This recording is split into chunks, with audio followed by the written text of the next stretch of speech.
Okay, I'm going to wait for people to come online. I'm going to explain why we're doing, why I'm doing this, and give time for people to come online.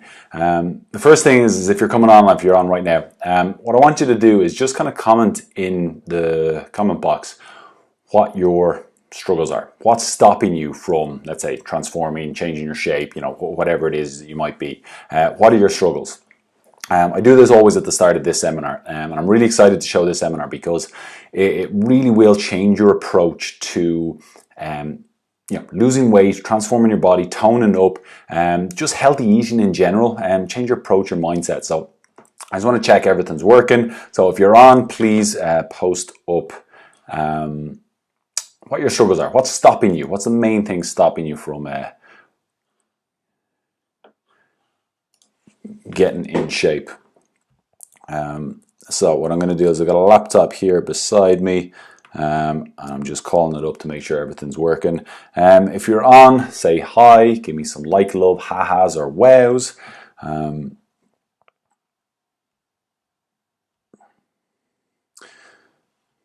Cool, good stuff. Right, loads of people coming on board. This is awesome. So I have my laptop here so I can have a look at comments coming through. I'm not going to answer them all of them there and then. There's time for Q&A at the end, but if you do have questions, do post them up.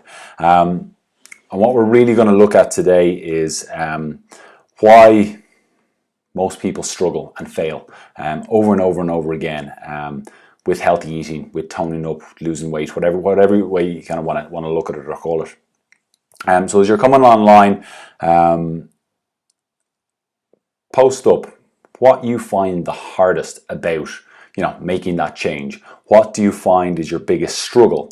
Whether it's things like energy, knowledge, what to do, things like that. Just post them up and let me know. And I'll say hello to a few of you as I see you coming up. Fiona, how are you? Caroline is on. Kira's there. Orla's there. Ruth's there. Evening, everybody. Sometimes with the comments as well as I lose some as they come through, so I'll try to get through everyone. Brenda's on here as well. So as I said, as people are coming along, actually what I'm going to do is I'm going to write a comment here so I don't have to keep going back to this. So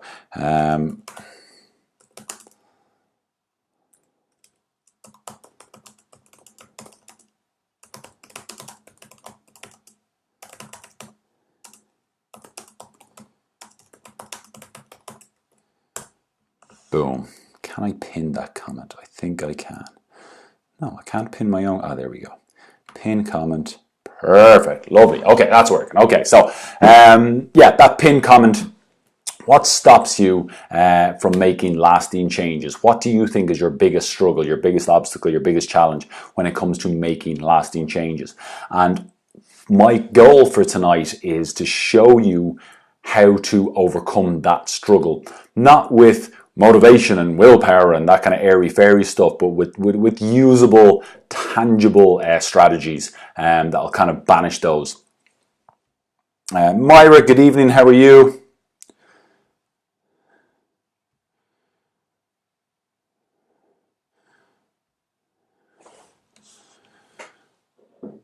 Awesome. Okay, so this will be a bit stranger than a normal seminar that I've done, because normal seminar I can see people and I know everyone's here at the right time. So a lot of people coming in at different times. It's probably going to be a bit weird, but anyway, we'll go for it. First things first. Who likes a lion? Give me a love heart comment if you like a lion. I love a lion. Because and so much so that sometimes it actually it hinders me a little bit in my progress, or it has done in the past, in terms of me getting what I want done. Obviously, the longer I lie in, the less time I have, more time I'm wasting lying in bed. So I work from home on a Wednesday, and by 7:30 everyone's gone out of the house, so it's just me, and there's very little pressure on me to get out of bed. So I've come up with a way to make sure to kind of remove all my excuses. And essentially what that is I have a journal beside my bed, and I want to kind of write in that first thing in the morning. I kind of do a little bit of reading and write in that. And there's a reason why that I'll actually explain later. But I have my phone beside my bed as well. And you know, mobile phones they're like vortexes. You get sucked in and all of a sudden you spend 30 minutes watching fucking dog videos or something like that. So what I've done with my phone is I've installed an app blocker essentially. So my phone is pretty much useless in the morning. I can just use a couple of apps that I want to use first thing in the morning in terms of my alarm clock. I have a heart rate checker in the morning, just a little, one or two things like that. That's all I can use my phone for. I can't go on Facebook. I can't go on Instagram. I can't check emails, anything like that. So basically, all I do with my phone is it wakes me up, check my heart rate, and I do some journaling. Once I'm done that, my apps are blocked till 8:30. I get out of bed, and it's worked really, really well. So instead of me trying to come up with like kind of willpower, motivation techniques to jump out of bed in the morning and start blah blah blah, all that rubbish, I just have a good strategy, and that's essentially what I'm going to show you tonight: is how to set up really good strategies to overcome all your challenges. That's the key, really. In terms of developing consistency in your results. What we're also going to be going through is why most diets don't work. Now, to explain the challenge, briefly what we're doing, again, I know there'll be people coming online here that won't be doing the challenge. This was an in-house thing that we were doing on Wednesday. My recording messed up and I have to do it again, and I thought this was a great way to do it. So the winning team gets through $2,000. 2 people on each team, so $1,000 each. The winners are going to be those with the best transformation. Excuse me. And the best transformation here is the team with the highest overall performance points. And basically what these are is your percentage of fat mass loss. So let's say you start off and you got 50 pounds of fat and you lose 5 pounds of fat. That's 10% of your fat lost. Plus your fat-free mass is everything but fat. So let's say I have 100 pounds of fat-free mass and I gained 10. That would be 10 points. All measurements are going to be done in SF Fitness on our in-body analyzer, which is really accurate as we can kind of go over from starting measurements to the finishing measurements. And then we have a maximum of 49 days between the first and the last measurement. So 7 weeks is maximum. Most people will be in between 6 and 7 weeks as they're doing this. And the workouts are going to be a mix of strength training, customized heart rate, cardio training as well. Essentially stuff that's going to help. Now, this is an example of what we're going to do here. So let me call up a little pointer here. So this person here started off at 80 kilos, 41% body fat. This person here at 64 kilos, 26.5% body fat. The reason these are two very different kind of body shaped people starting off. And to show you how this is fair for everyone. This person lost 4.6 kilos, this person lost 2.3, so actually half the amount. But they have roughly the same amount of what we call our performance points, i.e. as a percentage. So 4.6 is a percentage of 33.2, is 13.8%. And 2.3 as a percentage of 17 is 13.5%. So to show you that it doesn't matter how much weight you have to start off with, it's really coming down to the fat that we're losing. And the reason this person here gained some fat-free mass, essentially they gained some muscle and they get an extra 3.5 points. This person lost some muscle, that didn't benefit them, they don't get anything for that. So this person ends up beating this person in terms of points for the competition. That's essentially what that's about. So these are some of our results-wise that we got.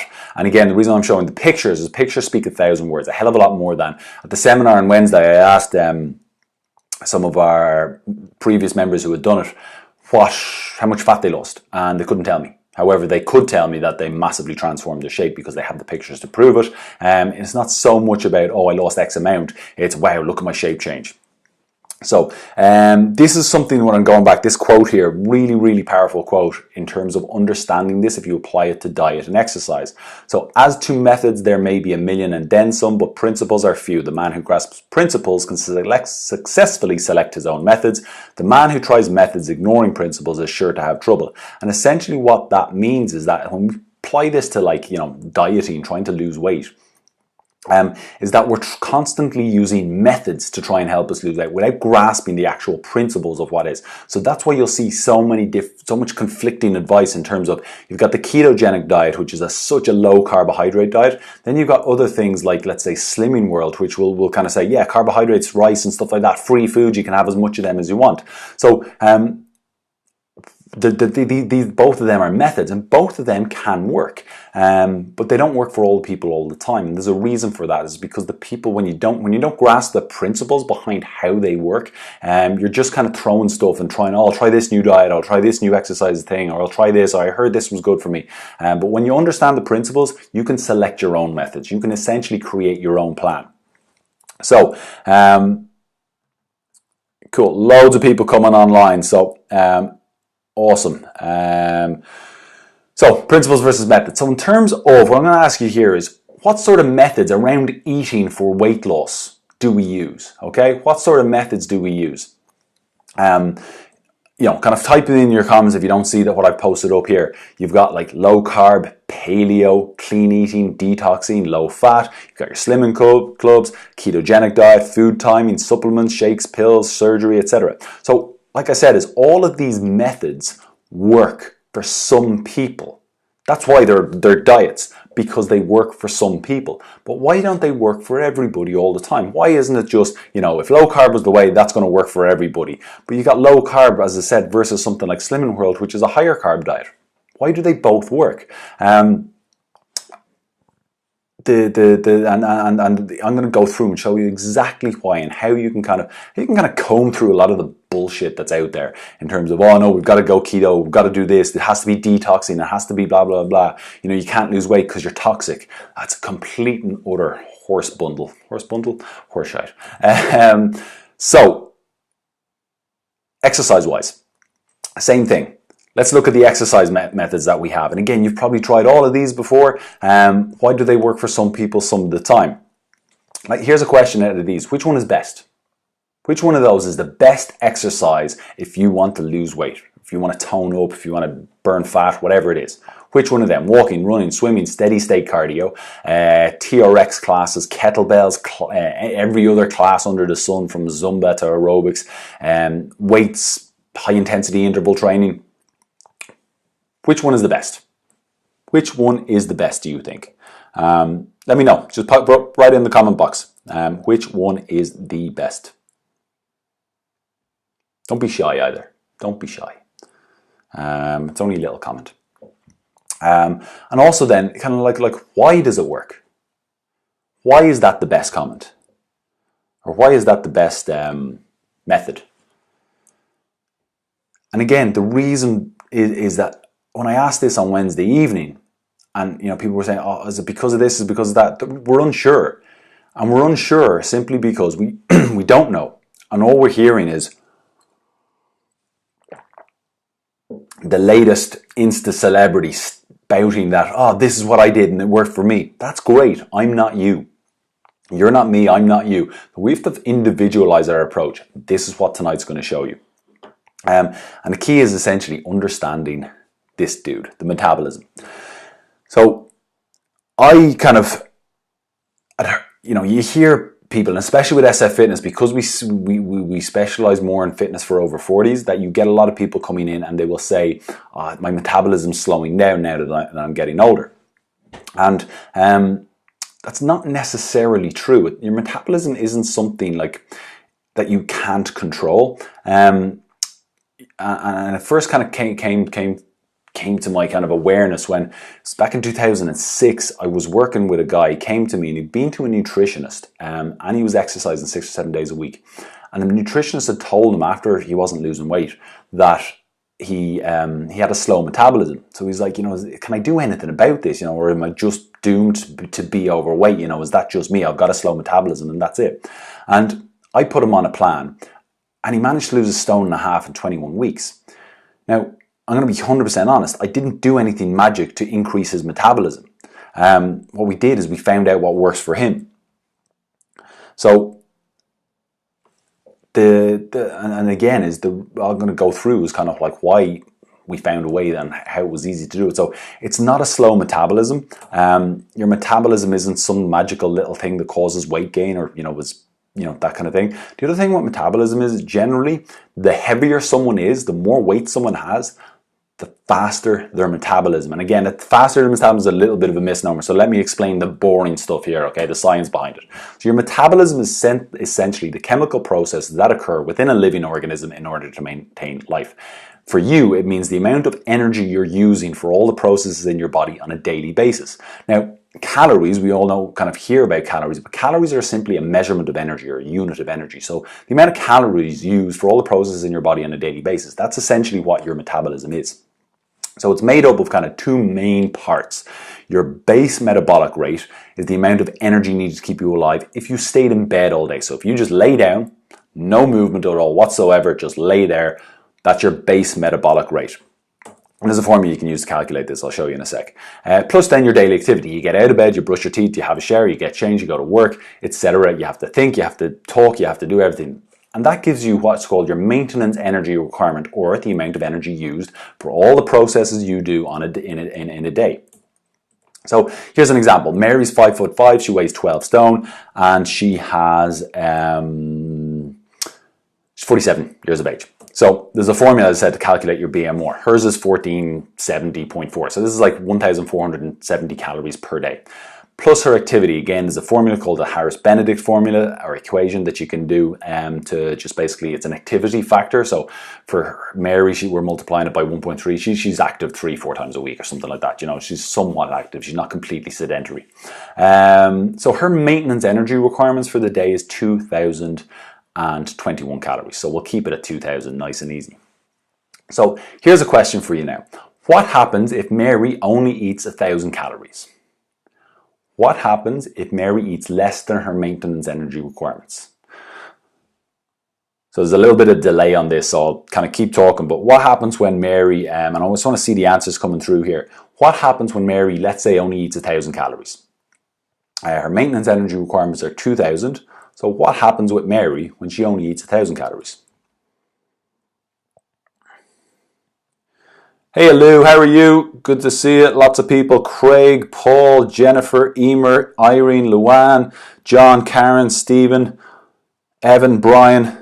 Thanks for joining, guys. She loses weight. Neil, how are you? Yeah, spot on. Okay, so Mary only eats 1,000 calories. She loses weight. Why? That's the question. Why does Mary lose weight when she only eats 1,000 calories? And again, this is something I want you to try and kind of think about for a little bit, just to show that it's not that quick an answer to come. Again, when I gave the seminar on Wednesday evening, that there was a little bit of a kind of a, oh, is it this? Is it that? So if we're unsure of how do we lose weight, then, and we want to lose weight or we want to change our shape, then how do we go about doing it if we're not quite sure what actually happens in our body?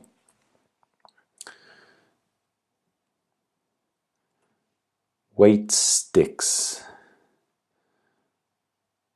Siobhan, not quite sure what you mean by weight sticks. She loses weight, she does lose weight, muscle and water and energy. So again, any reason, any answers, she takes the energy from stored fat in her body. Perfect. Now, Myra was there on Wednesday, so I'm going to give her brownie points for paying attention on Wednesday.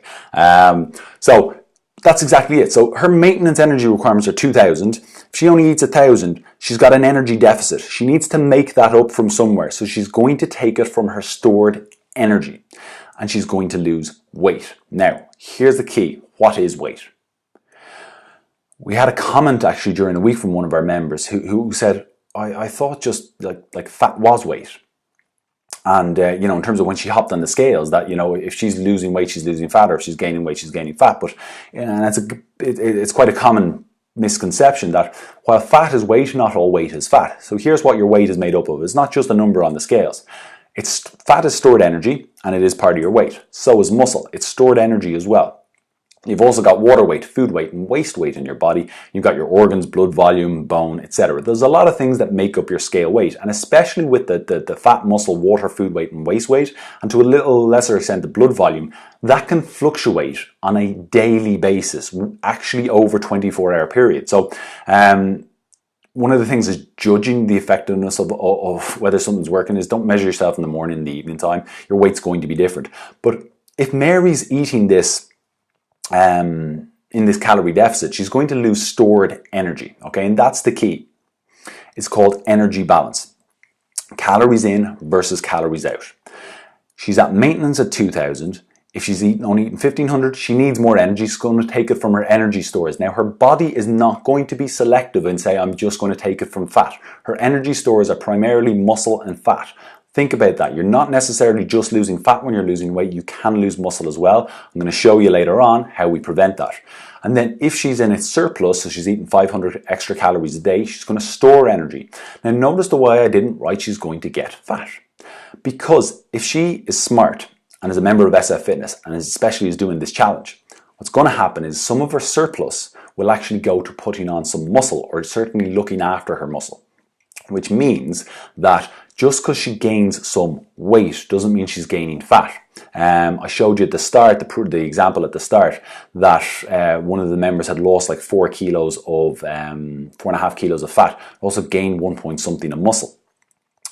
So they had actually a bigger, huge drop in fat, and overall that changes the shape a huge amount. So that's something key to important. And here's the thing is, if she needs more energy at 1500 calories and she's in a calorie deficit and she's going to lose weight, she's going to need more stored energy, it doesn't matter what that 1500 calories is made up of, whether it's pure sugar or not, she's still in an energy deficit. It may not be the world's healthiest diet, and nobody's going to just eat 1500 calories of sugar in one day, every day. But if she's in an energy deficit, she's going to lose weight irrespective of what she eats. And this is one of the big things I want to hammer home this evening, is because there's so many diets out there that make us afraid of eating foods. Like, carbs are not the devil. Carbs do not make you fat. No food on its own in isolation will make you fat. Mary can only gain stored energy and put on maybe some fat if she eats in a surplus. And that could be in a surplus of broccoli. If Mary ate 2,500 calories worth of broccoli in a day, she would gain weight. She would gain stored energy. So it doesn't matter what your food is made up of. What is more important is the amount of energy you're putting in versus the amount of energy that's going out. So I hope that makes sense. If it is making sense, give me a bit of a love or a like or a haha or a wow. Cool. So going back, the only reason this guy, Dr. Spencer Nadolsky, massive props to him. I love his Instagram, his Twitter and stuff like that. He's he's an obesity specialist in terms of working with people and patients with for weight loss. And through the power of emoji, he explains why diets work so well. So when a patient says they cut out sugar and lost weight, it means they cut out cookies and chocolate and cakes, etc. They contain fat and starch. They contain calories. It wasn't just the sugar the person cut out, it was the calories, it was the overall calories. The ketogenic diet, really, really popular diet at the moment. It was popular when I first started out in 2002 as well. But essentially, someone's swapping calories for other foods. So if they're eating 3,000 calories and they're throwing in loads of like kind of foods like buns and pancakes and pretzels and cakes, etc., and they remove them, they're more than likely going to end up eating less. Some people will follow it though and won't end up eating less, and therefore it won't work for them. And then fasting, intermittent fasting is quite popular now. I used to do a lot of it kind of good few years ago as well. All these kind of are quite cyclical in terms of they come around quite often. So again, if someone's eating 3,000 calories a day and skips their first kind of meal of the day, they may only eat 2,000, they'll lose weight. Alternate day fasting, there's a thing called the 5-2 diet. This is why it works. They end up eating an average of 2,000 calories over 2 days. 1,000 calorie one day, 3,000 calories another day, 2,000 over 2 days, whereas before they were eating 6,000 over 2 days. So back to Mary. I'm going to keep referencing Mary this evening as well, because she's going to really help us grasp this and understand this. Your body likes to be at this maintenance level, so you can use this to your advantage in terms of if you eat less, your body wants to get that extra energy from somewhere, and it's going to end up burning your stored energy. So your body likes to be here. It can also work to our disadvantage as well, which I'll show you.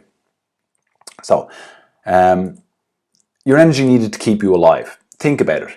Organs, hormones, the repair of your joints, muscles in the body, your brain function, focus, concentration, decision making, day-to-day basic activity, driving, brush your teeth. Your body wants to be able to do all of this. It likes to be able to do all of this. So sometimes when people go on too restrictive diets, or diets that are too restrictive, they end up impacting some of this stuff.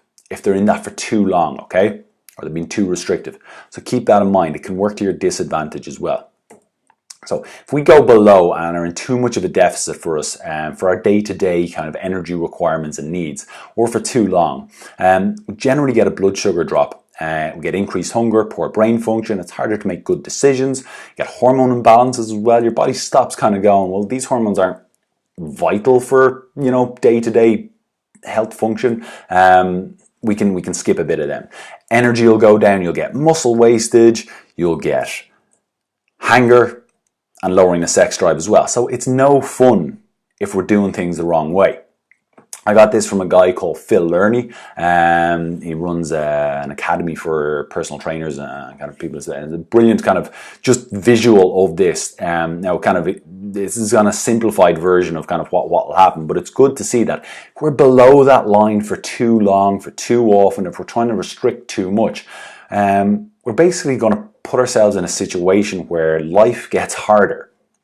And look what happens if we actually go above it, or if we're hitting that line, if we're feeding and fueling ourselves enough. We're going to have better sleep, willpower and motivation will be higher, balanced hormones, exercise performance, sense of well-being, lots of good stuff happening there. So one of the things when I start talking about calories to people, and I kind of say, well, 2,000 calories will be maintenance for the average female. Sometimes I get reactions like, if I ate 2,000 calories, I'd be huge, I'd get really fat, or blah, blah, blah. It's way too many calories for me. But it actually takes 3,500 calories to store 1 pound of fat on your body. So you need to eat in a surplus. So if Mary's at 2,000 and she eats 3,500 extra, that's the 1 pound of fat that she can store, okay? She's going to burn the 2,000, so she's the 3,500 extra that she's going to store. That's if she stored all of that as fat. Now, when I explained this, I remember Kira said to me a while back, she goes, John, you make it sound like it's really, really difficult to gain weight, when we all know that's not the case. But let's just kind of simplify this a bit. If you ate 100 calories extra a day for an entire year, that's 365,000 calories. 36,500 calories. That's 10 pounds a year of weight gain. So it is easy. It can creep on with just subtle little differences. But we don't want to freak out at, well, 2,000 calories is too much or too many calories. It's not necessarily. Another thing that comes along, crops up quite a lot, is we kind of lie to ourselves sometimes. Oh, if I ate that, blah, blah, blah, I could never eat that amount of food, And then you watch what someone eats at the weekend and you're like, you've just consumed 4,000 calories in one day. So we've got to kind of be more honest with ourselves and kind of accept the fact that there's a phrase, and I love using this phrase, we don't know what we don't know. And if we're blind to it, and if we're kind of lying to ourselves saying, oh no, I don't eat that much, blah, blah, blah. Whereas if we go, well, maybe I am eating too much because I'm not losing weight. Rather than trying to put the blame on, the metabolism or the hormones or the weather or whatever. I love this quote from House, one of my favorite shows ever, but it's like, everybody lies. It's a basic truth of human condition, and this is him diagnosing people in terms of their illnesses. The only variable is about what. But again, it's like, I'm not saying you're kind of lying on purpose, but you're kind of maybe being a little bit too easy on yourself. Maybe looking a little bit harder. So 2,000 calories a day, is it too many calories? Look at 7 days a week. This is what I call the bird's eye view. If you're eating to maintain at 14,000 calories, Mary, this is where Mary's at, right? She needs to eat 14,000 calories a day, or 14,000 calories a week to maintain her weight. What happens if she eats Monday to Thursday, 1,500 calories? So this is like Monday starts, I'm on a diet, I'm going to work really well on this, and Monday to Thursday she's good, she's able to stick to her diet. Then Friday comes and she goes out with work afterwards or something like that. There's a kind of night out on Saturday as well. Saturday's a bit more relaxed and out and about, and ends up eating 3,500 calories on Friday and Saturday. And then Sunday, a bit hungover maybe, whatever, ends up eating 2,000 calories. That's 15,000 calories for the week. So she's in a 1,000 calorie surplus for a week. That's 52,000 calories for a year. 1 pound of fat is equal to 3,500 calories. That's 15 pound weight gain in a year. Now have a look at this for a second. Mary is dieting 4 out of every 7 days. So for the majority of her year, she is going to diet and be on a diet and think she is dieting and working really hard to lose weight and diet, yet she gains a stone in the year. She's dieting more often than not in terms of day-wise, and she's going to gain weight. So this is where it comes really important, not to look at the food, the meal, or the one day in isolation and think that you might have messed up or I screwed up my diet that day or blah, blah, blah. Or that, oh no, I'm working really hard and I'm being really good. Look at your overall week, and not even that week, then go to the month and so on. Because that's where results happen, in the big picture, like that bird's eye view, rather than just looking at, oh, sugar is bad for me and fattening, or I shouldn't have eaten that cheese, or whatever it is. So does that make sense? So give me a wow if that's kind of struck you there, because it did on Wednesday. I got gassed on Wednesday evening when I did that. That you can diet for the majority of your year, yet you'll still gain a stone if you do it something along the lines of what Mary's done here. So yeah. Now I know I'm not painting a great picture here, but bear with me. Going into exercise and activity here, I got this, started off Facebook from John Latok, a guy I've known for years in the fitness industry. He said he got it from a guy called Lyle McDonald, really, really good kind of writer, science researcher on, he makes things seem really simple in terms of breaking things down, making things more logical for us, okay? So in terms of exercise-wise, this is why I never recommend using exercise for weight loss or for fat burning workouts, okay? So if we look at, I'm just going to try and call up a pointer here. Will this work? Boom, here we go. Okay, so if we have a look at this column here, 5 calories per minute in terms of the intensity of exercise. If we do it for 60 minutes, we'll burn 300 calories. That's 900 calories if you do it 3 times a week. Your estimated fat loss in terms of 3,500 calories is 1 pound.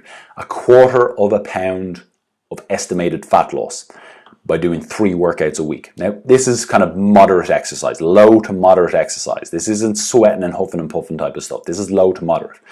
Going up to the intensity, high intensity stuff, 10 calories a minute. If you're doing it for 60 minutes, you end up burning 600 calories. That's 1,800 calories. For doubling your exercise intensity basically, and absolutely like beasting yourself. And again, you're kind of looking at this as the majority of people are beginners that join SF Fitness. They don't have the fitness levels to even push themselves or the strength to push themselves this hard.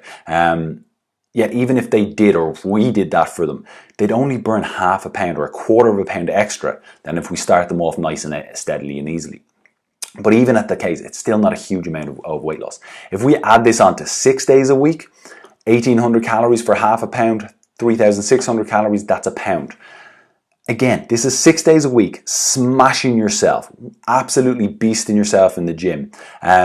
The problem with that is even if you get your fitness level to a point where you have the physical capability to do that, you don't have the physical capability to recover from that all the time. And essentially what happens is you're beating yourself up so much, your body, you just basically get more tired, and your stress levels are essentially much more elevated because it's a physical stress on the body. You'll lose motivation to go to the gym, you'll be hungrier, your body's going to fight you if you're trying to sustain that high intensity stuff all the time. It's why I don't like this whole kind of high intensity interval training type of stuff. It's just overused.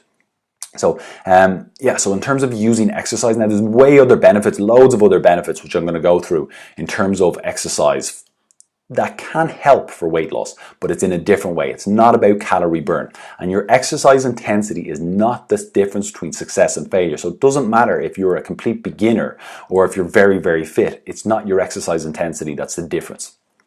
So, if we're moving on here. Perfect. There's a thing called non-exercise physical activity, or NEAT, non-exercise activity thermogenesis. That's just a sciencey name, and essentially it's basically the creation of heat or energy. So if we look at, if we're resting on average, this study showed we're burning 77 calories per hour. If we're sitting motionless, it's 80 calories per hour. Sitting while fidgeting, 118 calories. Standing motionless, 88 calories. Standing while fidgeting, 148. Now, it isn't going to quite work so well as what I did on Wednesday because I was standing up, presenting, so I was standing while fidgeting. Everyone else was sitting down, being very well behaved, and sitting motionless, okay? There wasn't anybody jumping up and down on their seat. But I was burning on Wednesday evening when I was giving this seminar. I was burning almost twice the amount of calories as everyone else. Now this is something as non-exercise activity thermogenesis or non-exercise physical activity that we do all the time. When we're sitting, when we're walking the stairs, when we're getting from the car, and all that movement actually can add up. But the problem is what can happen is that as we go on a prolonged diet and we're putting in less energy for a prolonged period of time, what can happen is actually the amount of movement we do on a daily basis will decrease. It'll start to slow down, and it does start to slow down as we age as well. We just start moving less. So if we're moving less, if you look at the difference between standing while fidgeting and sitting motionless, and if we just put this into some numbers, if you go from 148 down to 80, for 4 hours a day, let's say, you kind of an active job to a less active or whatever, that's 68 calories less 4 days a week, 700 or 272 calories per day. 1,360 per week, 65,000 per year. That's an 18-pound weight gain a year if you're looking at, again, your 3,500 calories is fat. Again, just showing you that if we do things that we're not aware of our non-exercise physical activity, we do what we do on a daily basis.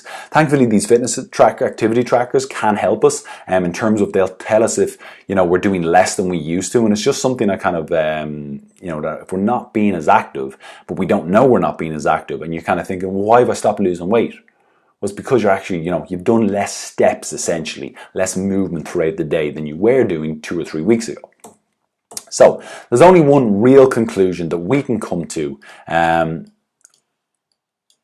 we're looking at all these kind of the dieting methods that we've used in the past.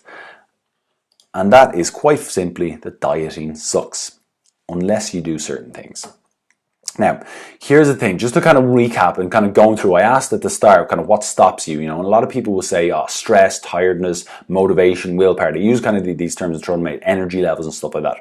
But if your exercise intensity is too high, maybe that's why you're overtired and stressed.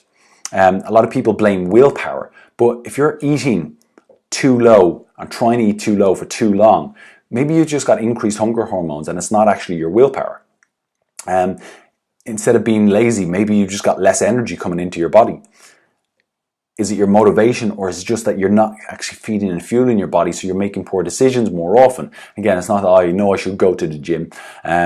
So these kind of things that we're kind of almost trying to take your excuses away and show you a way, a more better method or better principles and better strategies on how do you actually lose weight.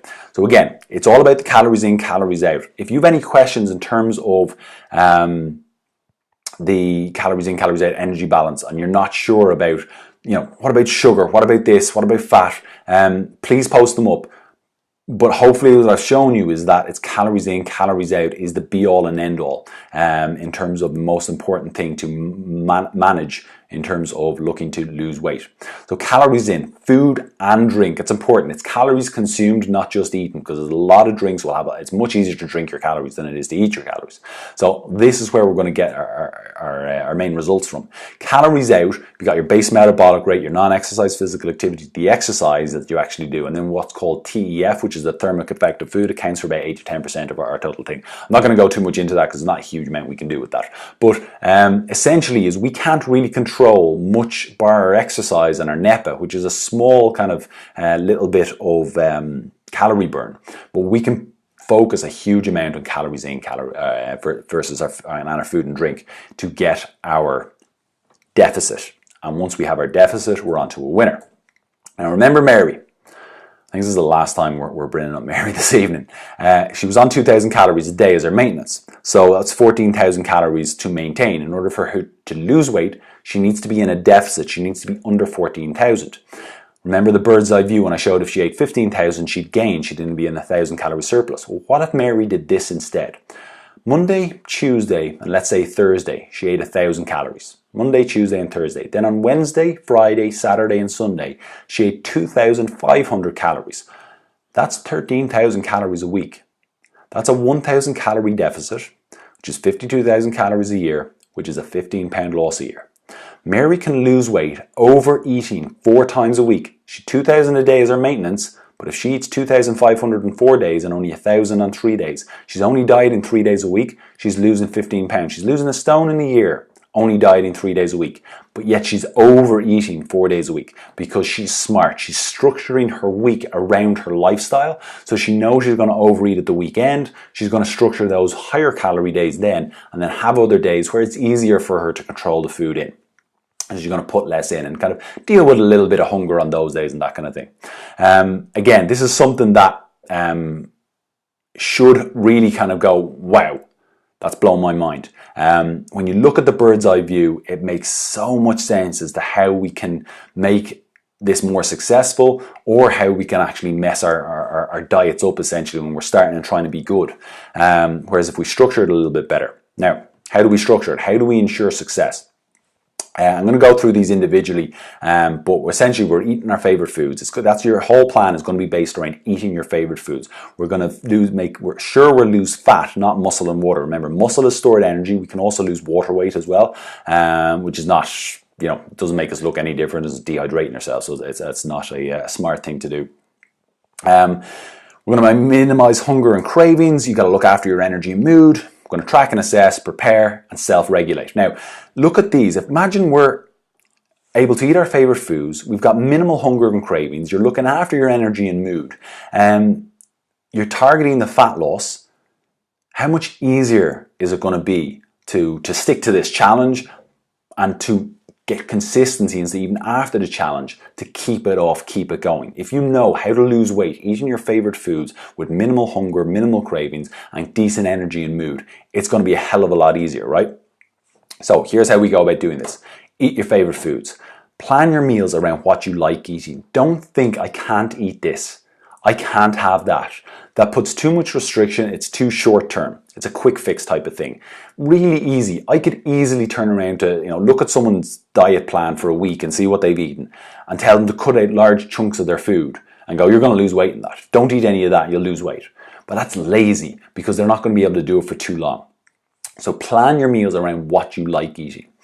Also, plan your meals around what's easy to eat for you as well. What you're willing to cook and prepare and stuff like that. I'm going to go through that a little bit later as well, but it's important to know that if you're not going to prepare your own sauces, just go out and buy a bolognese sauce that's low in calories. Do you know what I mean? Most of them, I think they're about like 40 calories per 100 grams in it. It's not, if you buy a sugar, the normal kind of bolognese type of sauce and it's got some sugar in it or something like that, but it's only got 40 calories per 100 grams. It's minimal. It's not going to ruin your results. So have a little of what you fancy, 10 to 20% of your daily calories. If you like chocolate, eat chocolate on a daily basis. If you like crisps, eat crisps on a daily basis. Just make sure it's around about 10 to 20% of your calories. And I get that this isn't really because anything more is going to make you gain weight. It's just anything more is going to take calories from other places, which might make things harder for you.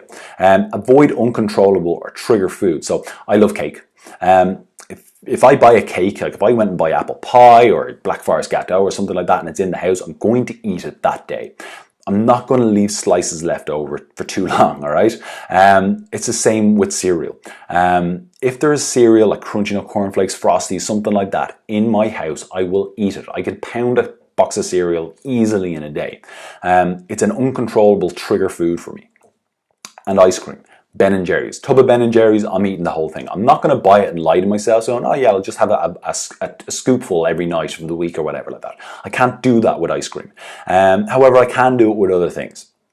So I still have a little of what I fancy, but I don't go for my uncontrollable foods unless I plan for them and know that if I'm eating a 1,000 calorie tub of Ben & Jerry, that's part of my calorie plan. Does that make sense? Cool, good stuff. So again, guys, any questions, keep firing them out at me as well. There my mum's on. Hey, mum, how are you? Annette, how are you? Catherine, Michelle, loads of people. Ailish, Elaine, Rick, and Robert. Cool, loads of people coming on.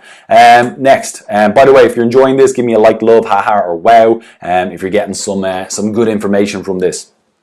So this is the key: lose fat, not muscle and water. Majority of diets will cause you to lose just stored energy. Okay, so when you eat less, you're going to lose stored energy. Your low carb diets especially are going to lose a lot of water because we store carbohydrate in our muscle as water.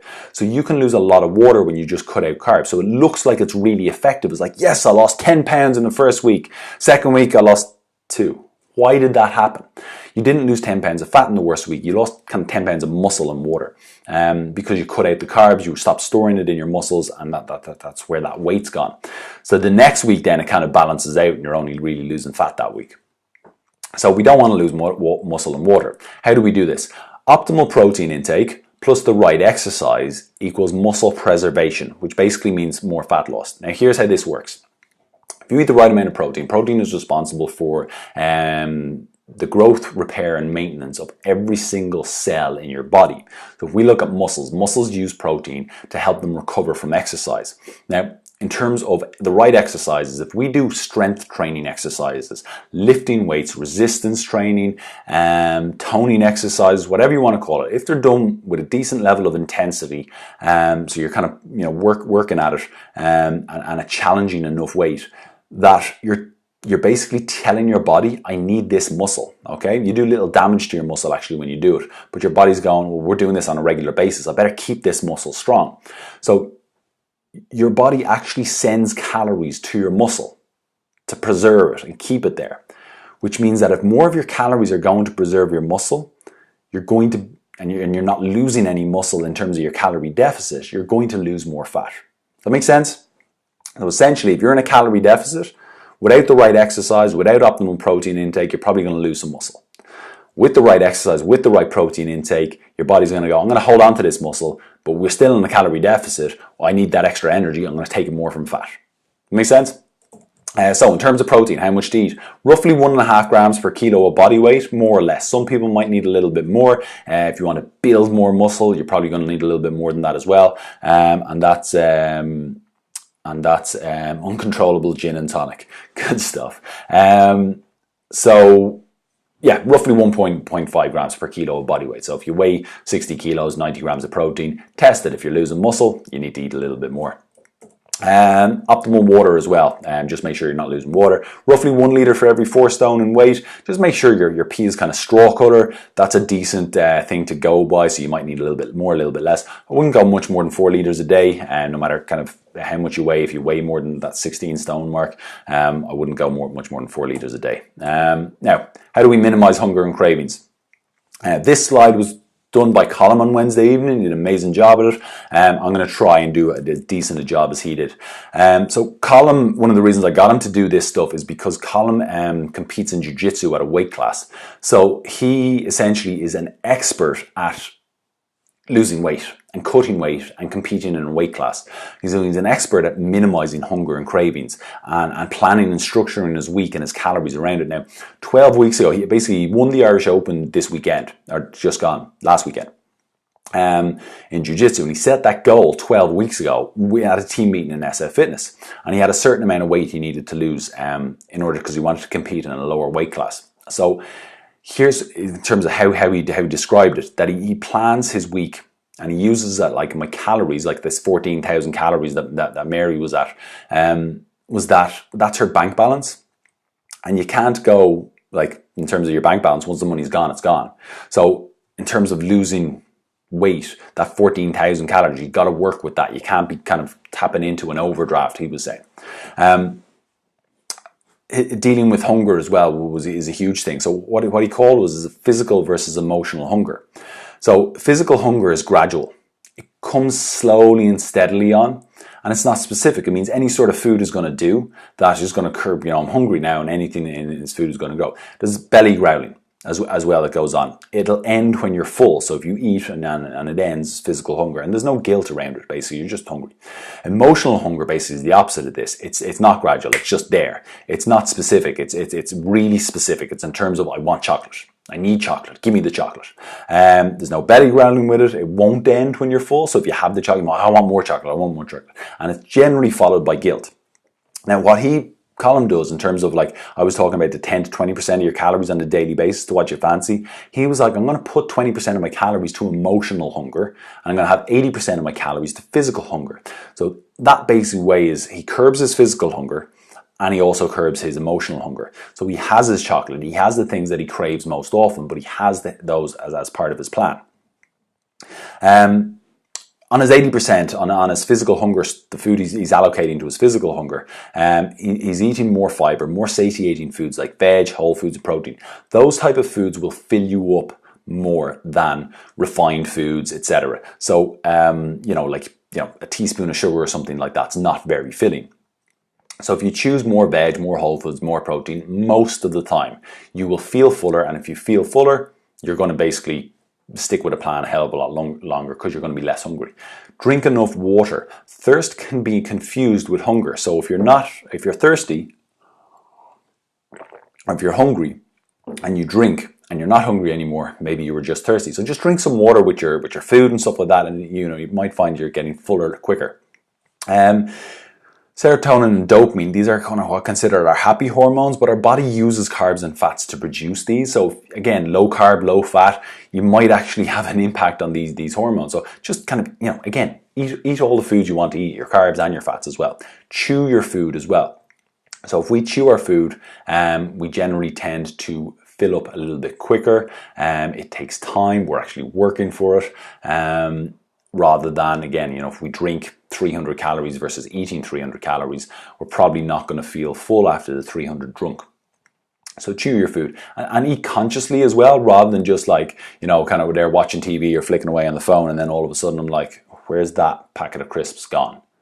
I just inhaled it. So chew your food, take your time, enjoy your food, and eat your favorite foods.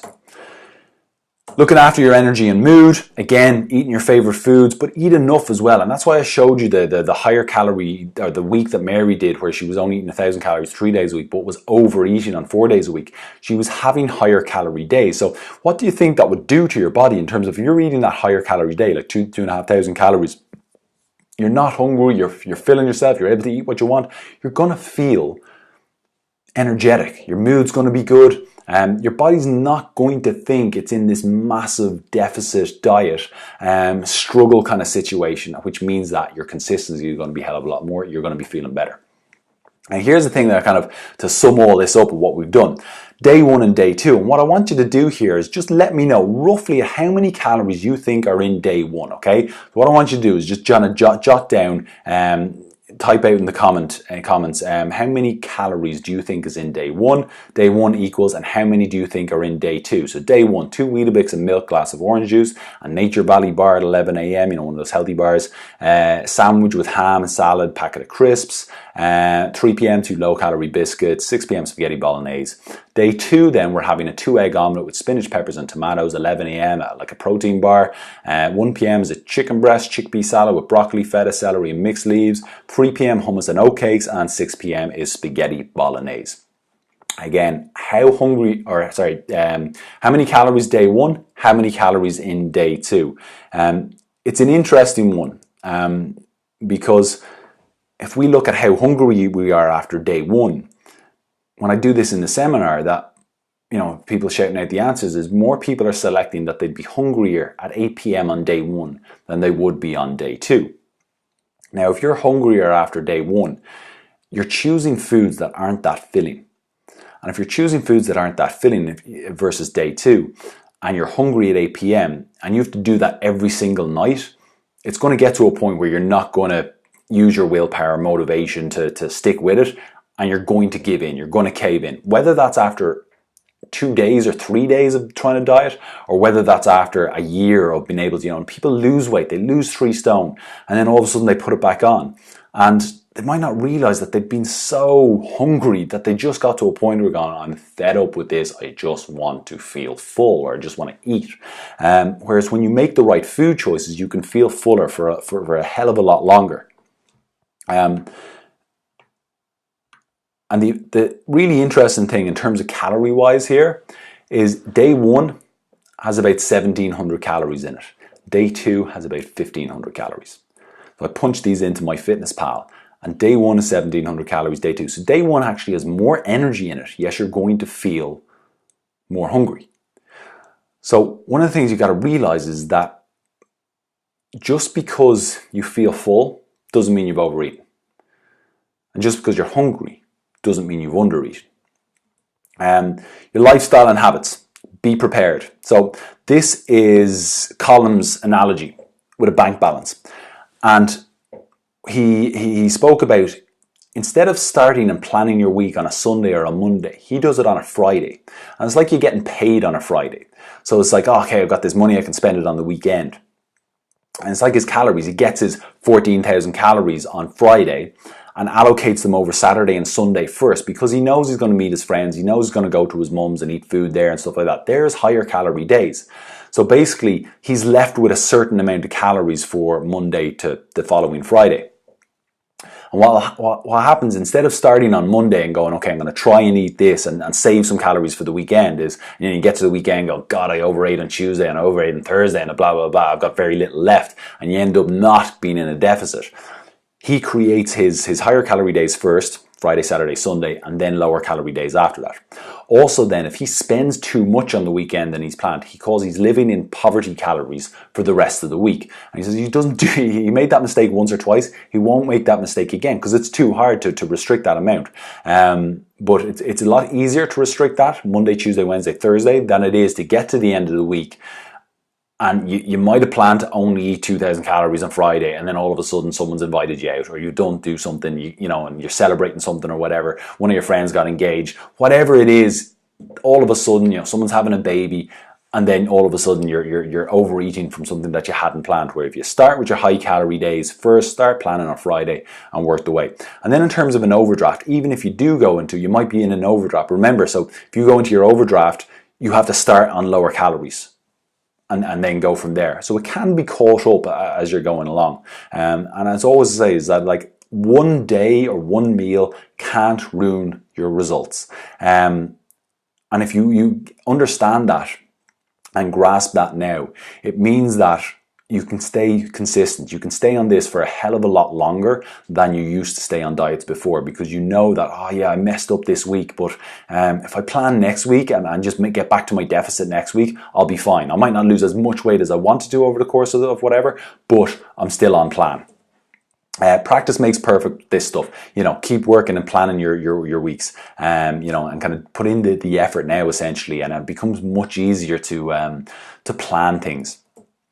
The more you do it, essentially. So tracking and assessing. Now, this is something that's really interesting, because a lot of people use MyFitnessPal or calorie trackers. And also then they use the scale weight, and they hop on the scale weight expecting results. So sometimes people step on the scale and go, oh my God, I was so good this week, why isn't that down? And rather than that, let's flip it. Let's step on the scales and go, did that work? Did what I did last week work? And if the scale weight isn't down, then the answer is no. No matter what you feel, if your scale weight's not down, you basically didn't eat in a deficit. If your scale weight is down, you did eat in a deficit. Now, bearing in mind at the start of something, there might be a bit of water retention or kind of water loss and stuff like that. But for the grand scheme of things, is that you've got to use your scale weight, your results, as feedback, not as success or failure, because one measurement on the scales is not your result. It's just feedback. I've done NLP before, and Brian Colbert and Owen Fitzpatrick always talk about there's no such thing as failure, only feedback. And if we use that mindset, that when we hop on the scales, we're looking for feedback, we're not looking for a result or failure, we're looking for feedback. And here's the thing, if you're tracking with MyFitnessPal, just because MyFitnessPal said you ate a certain amount does not mean you ate a certain amount. It just means you've tracked that amount. If you hop on the scales and it wasn't down, I don't even care if there's 1,000 calories tracked in MyFitnessPal a day. If you hop on the scales and you didn't do it, MyFitnessPal was lying to you, how you measured and entered the food was incorrect, or whatever it is. Also, calories in foods are very, very different from one food to another. So you can measure how many calories are in an apple by incinerating it and seeing how much energy it produces. But that apple is now gone. Then you've got to do another one, and it produces a little bit different energy. And you get the average of doing 100 apples and going, roughly an apple has about 80 calories in it. But you might get some apples with 100 calories and other apples with 60 calories, roughly the same size, because they're all unique and individual. So one of the reasons why when anytime somebody says, but I ate the exact same, unless you went back in time, regurgitated the food you ate and brought them through to this week and ate the exact same piece of chicken, you didn't eat the exact same. You ate the exact same type of foods, but it wasn't the exact same calories, because no two foods are the exact same in terms of calories. So keep in mind that you're not really counting your calories if you're using an app like MyFitnessPal. It's not gospel. You're just using it for feedback. And what I also want you to do on this challenge is take your average weekly scale weight. I'm going to give you a tracker, a daily weight loss tracker. And the reason we're doing this is because your scale weight fluctuates, and you might on day 7 have a fluctuation in your weight, and you might be the same as the previous week, or only lost a pound from the previous week and gone, oh, that's not enough, or if you're the same weight from the previous week, and you might think, screw that didn't work. Whereas your average weight for the week, if you've done it for 7 days, might actually be down a pound or 2. So if your average weekly weight is down, it's working. It's just you're on these fluctuations. Again, you're going to have higher calorie days, lower calorie days, that kind of thing. So how we use it at SF Fitness is the InBody Analyzer. We're going to do that at midway point. We'll be able to tweak and adjust your plan. But your average weekly scale weight is something for you. If your weight's not down on your average weekly scale weight, we're eating too much. We need to drop it down. You can use your waist measurement, clothes, jeans, belt, etc. And again, like I said, fat is not a feeling. So people come in for measurements at SF Fitness. Oh, I'm feeling really fat today. Hop on the scales going, how is that down? Because you ate less than last week. You ate less than you burnt off. That's it. So again, that's one day in isolation. Let's not look at how we're feeling one day. Let's look at our overall week. If we track what we do and record what we do, that's how we can assess things and get feedback whether it's working or not. Self-regulation, I love this term, this concept. If you're hungry, just eat more. If you're full, eat less. And find a way to make yourself less hungry, etc. So if you go through a day and you think, certain foods are going to make you feel full and they don't, well, change them. Find ways to make yourself feel less hungry. And if you're full, if you're stuffed and you haven't hit your top end calories that you were planned for the day, well, then just stop. There's no need to overeating anymore. If you're trying to lose weight, you need to be in a calorie deficit. So if you're full, certainly eat less. Eyeball your meals as you're tracking. So if you're going, well, I'm trying to eat 1,500 calories a day, and what does my dinner look like? That's 600 calories. How much potatoes am I having, and chips or chicken or whatever it is? So you have a fair idea, so that if you go to a restaurant, you don't have to weigh foods. That's not what we're looking at here. We're just looking at how do we have a fair idea of what we're eating on a regular basis, so that we know how to minimize, and kind of stay in our deficit. If you have low energy, you might need to eat more, drink more water. How's your sleep? If your average weekly weight is up, we need to eat less. And we certainly have to keep an eye on our non-exercise physical activity. So we got to move more, especially towards the end of this plan and this 7 weeks, to make sure that you're moving more. So putting it all together, let me have a drink of water. Kira asked the question, is this the same as kcals? It's the same as, calories, kilocalories. We just use the universal term calories.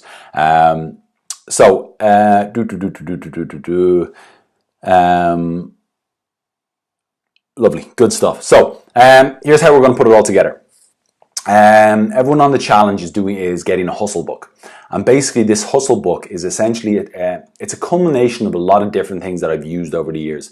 Some mentors that I've had, like the Irish Institute of NLP, Brian Colbert and Owen Fitzpatrick, Paul Mort, very influential in terms of kind of mindset, beliefs,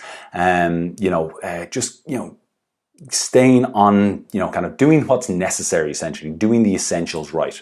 Loads of other people as well that I've had the pleasure of meeting and working with over the years. But essentially, we want to make you really consistent at this. And so what I want you to do is give you some daily tasks to do to build small habits. Now, these aren't hard things to do. They do require you to do them, which some people can kind of say, it's a bit inconvenient, but so is dying from heart disease or being overweight, you know what I mean? If you don't want to be overweight, if you want to be lighter, look at it this way, that you're going to do these small little tasks on a daily basis. These are the essentials, and you get the essentials right.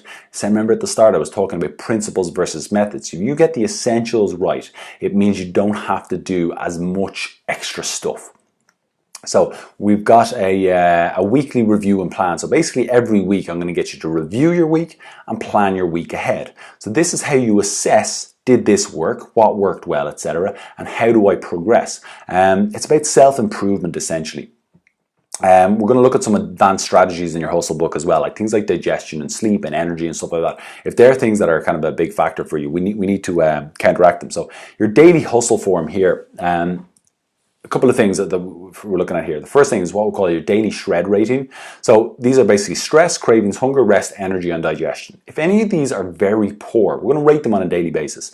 If you're rating any of these very poor on a regular basis, it's probably going to make it's making life harder for you to stick on a plan, or to eat less calories, or to basically, if you've got really poor stress and you're stressed to the nines at work or something like that, is we need to make sure that comes up so you feel better, because when you feel better, you're going to make better decisions.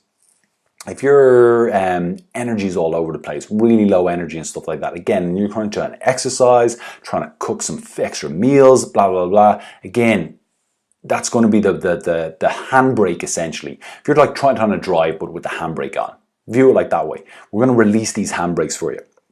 How to do that, we'll let you know during the challenge. It's just if you're rating them, you need to let us know.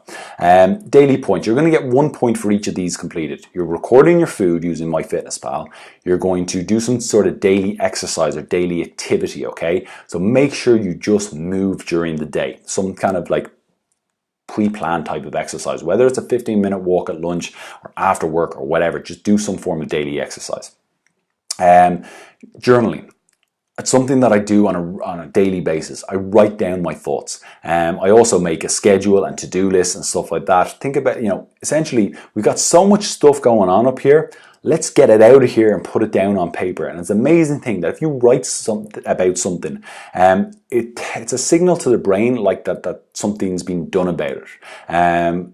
Another thing was for me, if you're struggling with sleep, if your mind races a lot at night and it's hard to fall asleep, Brian Colbert from NLP explained it. It's like a brain dump. Just literally dump everything on your brain. You don't ever have to read it ever again, but just write out what's on your mind, because it sends a signal to your brain that something's been done about it. And again, this is about making life easier for you to stick with the plan. Again, at the start I asked you, what are your challenges? What are your struggles? And most people's challenges and struggles are based around the, stress, low energy, all these kind of things. And that's what that daily hustle form is about, counteracting all of them, releasing the handbrakes.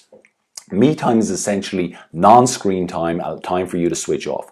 Pop in some earphones and listen to your favorite music. Just close your eyes or whatever like that. You can, go and focus and do some breathing. You can call this meditation if you want to. If you've done that before, just do something where you can literally just switch off from the outside world and just be still with yourself. Let your thoughts do what they want to do. The stuff we'll kind of teach you as we're going along in this in terms of how to make that more effective, but just do switch off. Again, it's wonderful just for reducing stress levels in the body.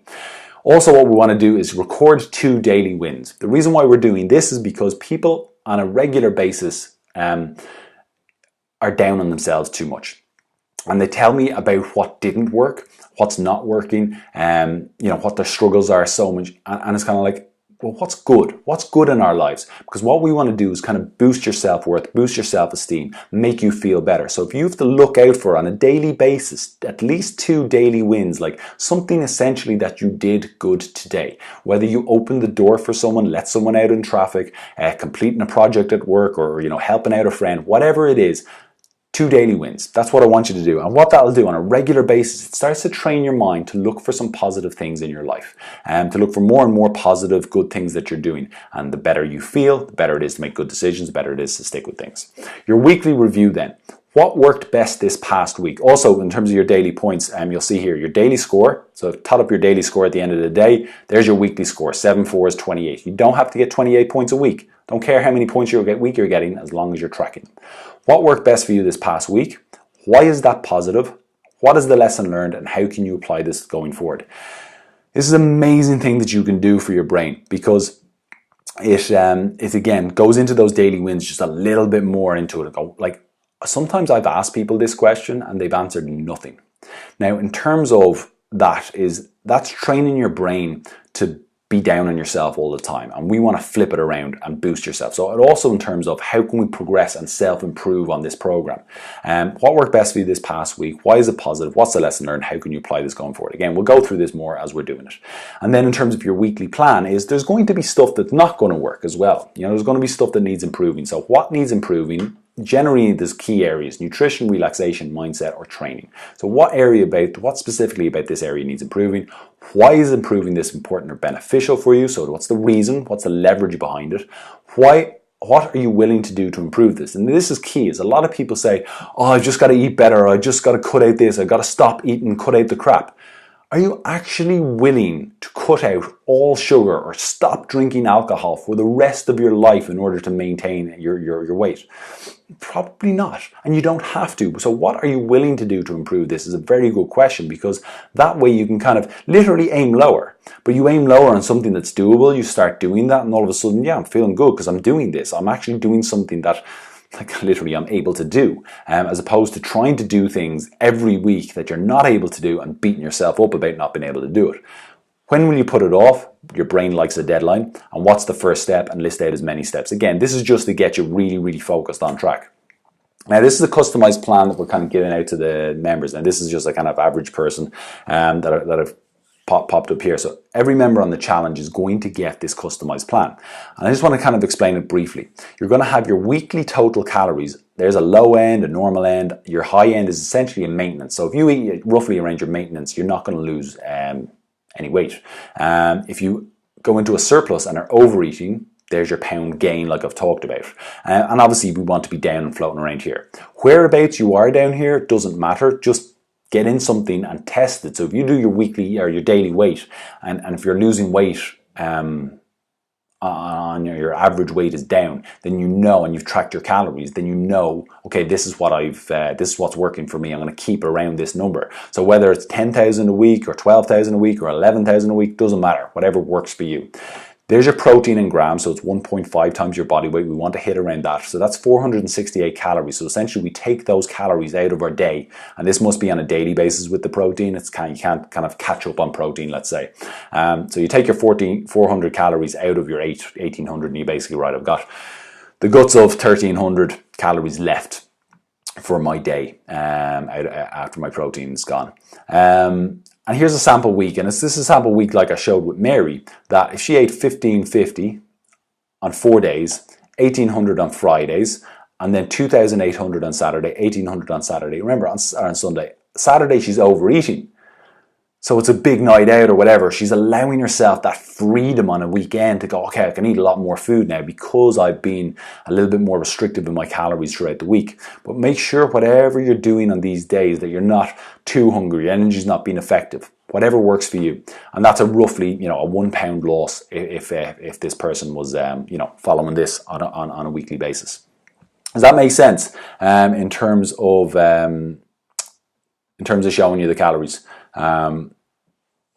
Let me know, and again, if you have any questions, let me know. So just again, going through it, the weekends and having higher days is really, really, really effective, because it just, for the mindset, for your kind of like, just like that, I can have a blowout at the weekend type of thing. I don't have to be too strict on myself at the weekend. I can go and enjoy a few drinks, or have whatever the hell I want to have. It makes a huge, huge, huge difference in terms of consistency and being able to stick with a plan. And again, to remind you about people that have done this before, type of results they're getting and the type of results you can expect to get by sticking to the plan. And the beauty about this is that, coming back to this is only your starting point. And I want to really stress this, that just because you eat and track 10,000 calories a week doesn't mean you are guaranteed to lose weight. You've only tracked 10,000 calories. Your body may have absorbed more calories. The food you ate may have had higher calories than you thought. You may have tracked incorrectly. Whatever the hell it is, if you didn't lose weight, you've got to push those calories down till you are losing weight. It's as simple as that. If you're losing weight very quickly and your energy is all over the place and you're really hungry, you might have to push up your calories. And again, your calories might say you're at 12,000 and you're hungry and you're starving and your energy is low. And then you weigh yourself a week and go, I lost 3 pounds this week. Well, you're probably in way more of a deficit than 12,000 calories, or than your kind of 3,500 calories. Does that make sense? So again, these are just starting points, and I have to stress this so much, that being consistent and being successful on this is not about following a rigid plan. It's about tracking what you're doing, assessing what you're doing, and using your results as feedback. So I'm going to kind of open it up to questions and scroll through and see if anybody does have any questions. I know I posted this in our group as well, so there may be questions coming through there. Give me a sec. I'm just going to go into my Facebook group. and try and find some questions. And if you've enjoyed this, give me some like, loves, ha-has and wows as well. Share the love, as they say.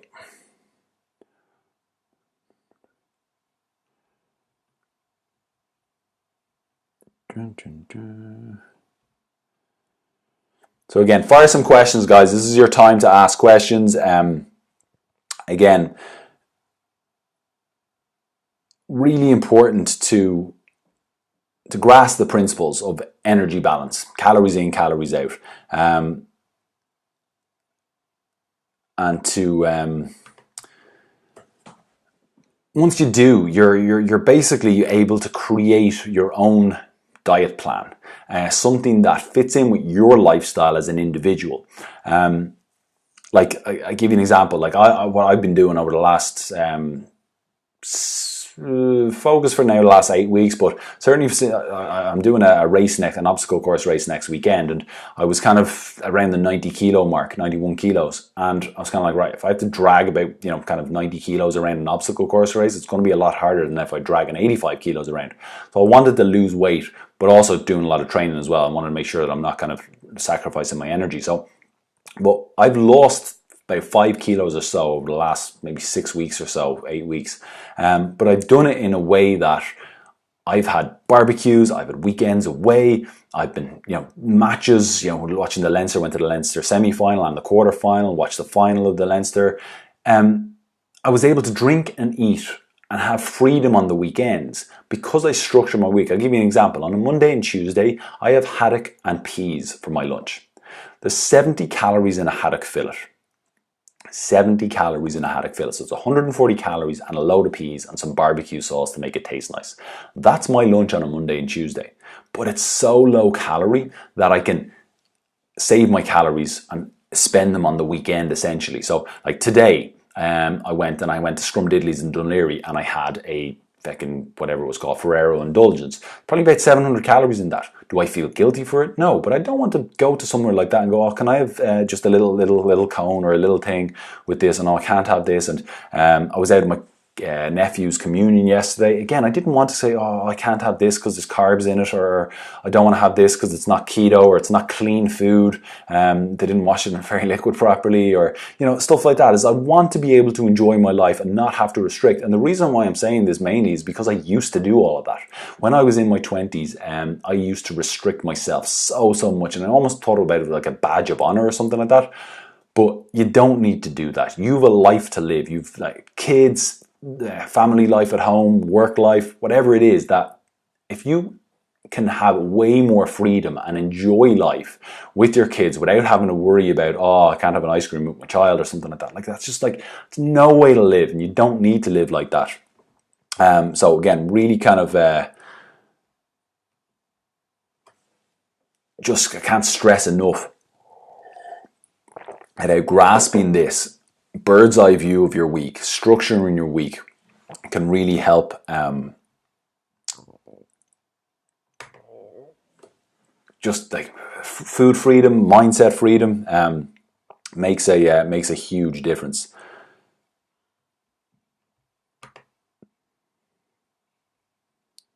Cool. So I got lost there for a second on my laptop, so I wasn't able to find actually where the stream was. Cool.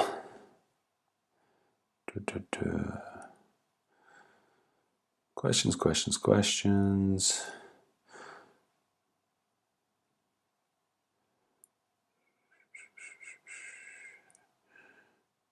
They're all over the place. I'm scrolling through. Again, I'll give it a couple more before. Actually, if you're posting up questions, let me know. And let me go through one final thing. So we're going to finish up here, but this is important to look at. This is a guy that came and worked with us at SF Fitness and started off at 119.2 kilos. And his first weigh in a week later, he was 119.9. So he gained weight. Then the next week, he gained a little bit more weight and lost a tiny bit. So we had 4 measurements that he did where it didn't work. Now, if he had given up here and said, screw this doesn't work, he wouldn't have actually lost this amount of weight, 20 kilos, or the guts of. But he's using this as feedback. That didn't work, that didn't work, that didn't work. Oh, that works, I'm going to keep doing that. So he found his own way, using the principles that we teach you, is he found his own way by testing. So there's no giving up. This is feedback, this isn't failure. If he has a goal of weighing 102 kilos, he doesn't have to be at 102 kilos here, here, or here at all. He just needs to know, okay, how do I actually start losing weight? Right, I'm 115 now. This green line would be the average, if you're on an average kind of weight loss. So if he's here, he's slightly above the green line. So he just needs how to figure out, okay, I'm losing weight, I'm getting there. Now all of a sudden he's on that green line and he hits it. And this is the key to sustainability and that feedback stuff. And here's basically what he looks like now, gentlemen, in terms of the results he got. So if he had given up at this point, he would have never, ever looked like that. So another one, and this is kind of like, this is a prime example, because there's a term that I love using, it's called course correcting. Essentially, basically, when you learn to drive, you're told to point the car at the road ahead down the line, not look at the bonnet and say, right, I'm going to try and stay here. You're looking ahead and you're just constantly adjusting the steering wheel, and that's how you drive. It's the same how autopilot works on a plane. It doesn't fly directly straight to where it's going. It gets blown off course and then course corrects, blown off course, course corrects. So I want you to use that term course correct. That's what you're doing on this plan, that you're going to basically do certain things. It might work for a while, and then all of a sudden, oh, what happened here? How come that happened? What can I do to course correct? Now, here's the thing is, when people start off, they generally start off, might get pretty good results at the start. So this person is ahead of schedule. So just because they gain a little bit doesn't necessarily mean that they've blown the plan or whatever like that. In fact, they're pretty much right on track on the green line. So again, they've basically adjusted something, they lose a little bit more, then they go up a little bit. Oh, that didn't work.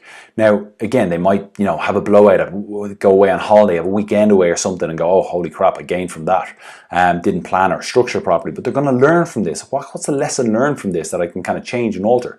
Also, the course correction from this point is very different from this point, because you're at a different level of mindset. And that's the beauty about this plan.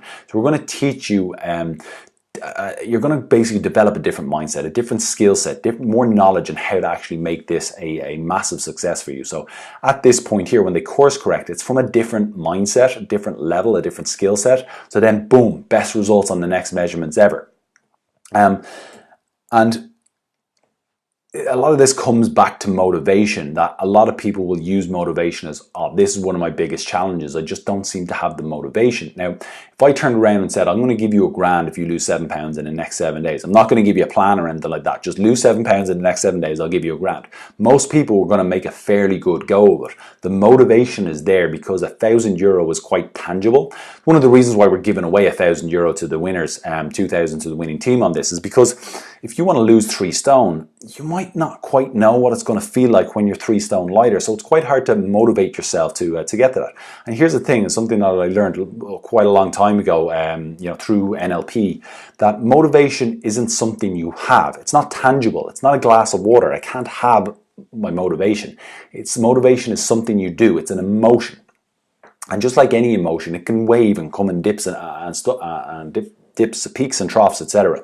If you want to be happy and you watch a funny movie, you'll feel happy. Or you tell someone you love them, you'll feel happy, you'll feel love, etc. But if you want to feel sad and you watch a sad movie, or read fucking the newspaper or something like that and get depressed, you can do that as well. So you have to do things to make yourself feel these emotions. So it's the same with motivation.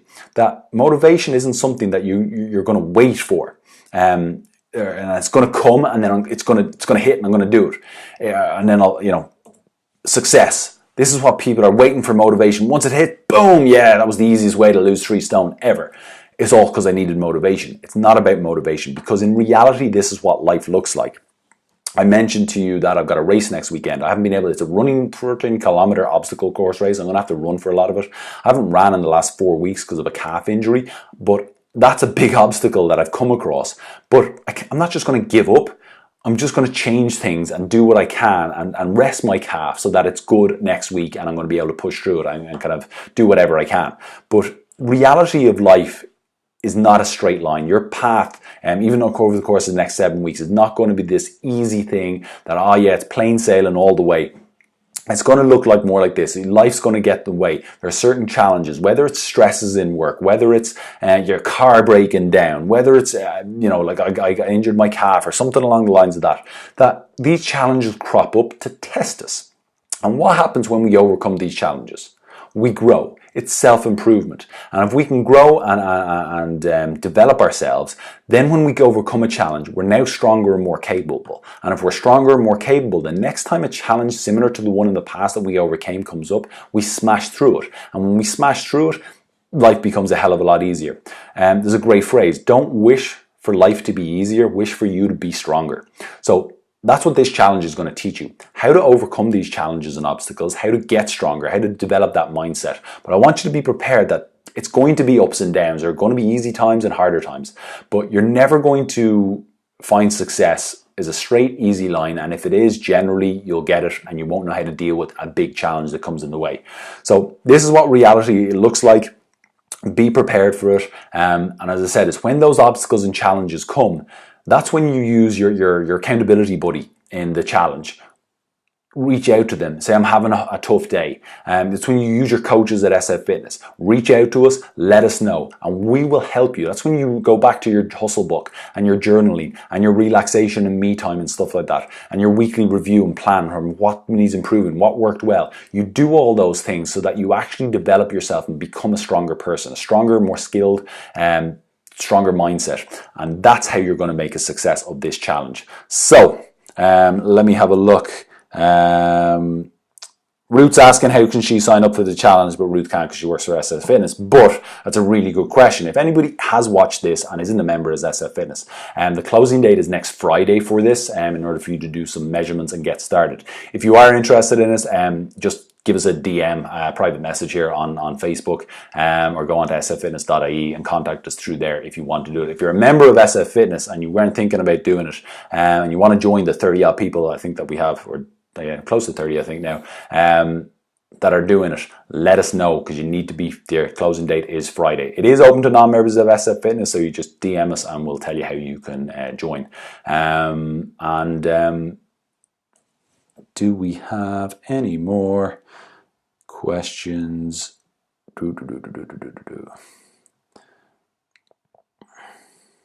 Go. I think we're good. I think we're good.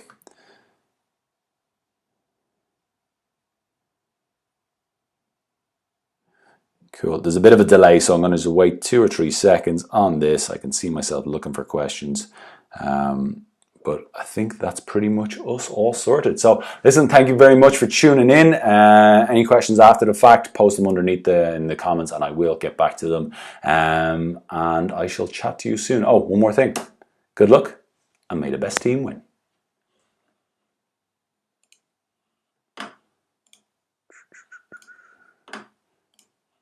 Now I've figured out how to turn this fucking thing off. Here we go.